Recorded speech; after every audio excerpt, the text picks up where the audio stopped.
जाती थी। 126 दिन का धरना सिर्फ दूसरों पे इल्जाम तराशी था। आज ये कहा जाता है कि हम पे इल्जामात लगाए जा रहे हैं। मकाफात अमल है। बहुत सी ऐसी खबरें मौजूद हैं जिनको बहुत दबाया गया, लेकिन अब वक्त आ गया है और वो खुद सामने आ रही हैं। पाकिस्तान पीपल्स पार्टी अपने मकासद में कामयाबी से आगे बढ़ रही है। हमारे साथ अवाम का दिल और दिमाग है। हमारा फाउंडेशन डे है कोयटा में, बलूचिस्तान के अंदर, और हम वहाँ पहुँच रहे हैं और वहाँ पर भी आप देखेंगे कि ना हमारे पास ये ताकत है, ना ये क़ुव्वत है कि सिंध या बलूचिस्तान के स्कूल के बच्चों से यूनिफॉर्म के अंदर पढ़ाई के बजाय उनसे पानी की बॉटल्स पे लेबल लगवाएं। ना ही हमारे पास इतने बड़े पैमाने पे कोई ब्यूरोक्रेट मौजूद है जो पूरी ट्रेन चला के ले जाए। लोग वहाँ जाके एंजॉय करें। लोग खुद पहुँचेंगे और ख़ुद देखेंगे आप। और ये वक्त आ गया है कि अब लोग ये समझ लें कि लीडर वही होता है जो हर मुश्किल वक्त में आवाम के साथ आंखों में आंखें डाल के रहे। अगर आप अपने मुश्किल वक्त में अपनी आवाम को छोड़ जाएंगे तो फिर आवाम के सामने आपके आके रोना ही पड़ेगा।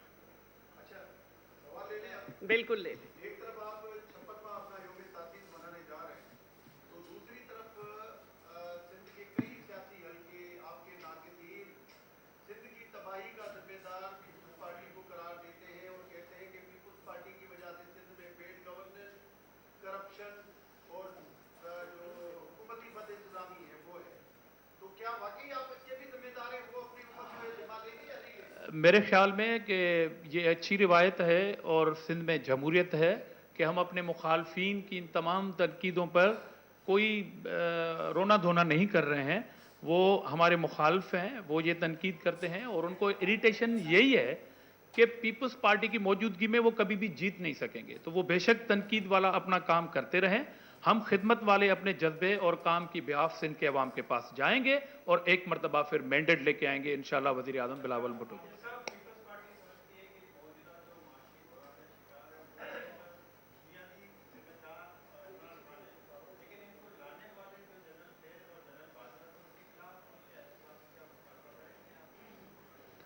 देखिए, पाकिस्तान की मुआशी सूरत हाल के बिगाड़ के लिए कई हाथ जो थे वो इन्वॉल्व थे और 2018 की इलेक्शन जो प्री प्लान इलेक्शन थी और जिस शख्स अनाड़ी को यहाँ बिठाया गया था वो ज़्यादा जिम्मेदार है इस चीज़ का। अब आपने कहा कि दो नाम लिए आपने, जनरल फैज़ का भी और बाजवा साहब का, क्योंकि वो लाए थे उन्हें।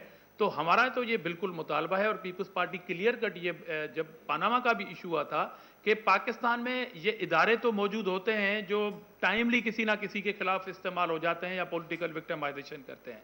ऐसा सच कानून नहीं है जिसको पार्लियामेंट मंजूर करे। तो पीपल्स पार्टी ही वाहिद पार्टी है जिसने ये तजवीज़ दी थी कि पाकिस्तान में पार्लियामेंट एक कानून बनाए एहतसाब का, जिसमें एहतसाब होना चाहिए उन तमाम इदारों का भी, लोगों का भी, कि कौन इस मुल्क में सबसे ज़्यादा इन्वॉल्व रहा है मईशत को बिगाड़ने में या पाकिस्तान की सूरत हाल को बिगाड़ने में।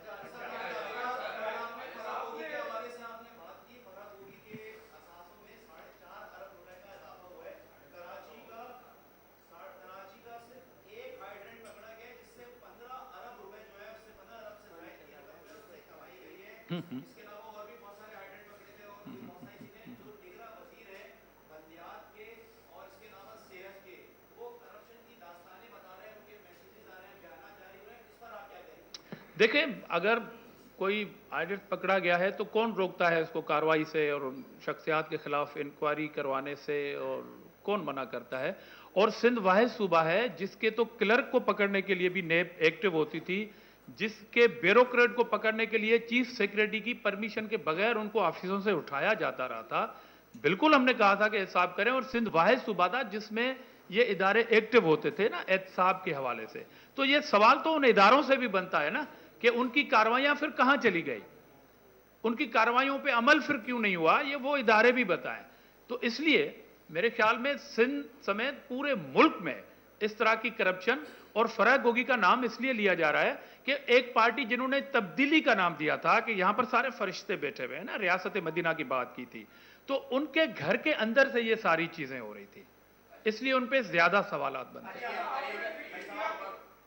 मैडम शहला, आपने एक अच्छी बात कही कि पीपल्स पार्टी अपने नजरियात पर खड़ी है, और आपने ये भी कहा कि शमूलियतों की बात की, अली गौहर महर, रोशवंत महर, रमेश कुमार मकवाणी, इस तरह के लोग हर दौर में PTI में रहे, नून लीग में रहे, 10 बार पीपल्स पार्टी में रहे, 10 बार पीपल्स पार्टी से जोड़ा, फिर बड़े शान और शौकत के साथ पीपल्स पार्टी में आ रहे हैं, बड़े इस्तकबाल।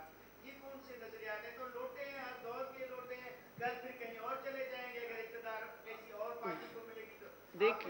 देखिए जब वो जाएंगे, देखिए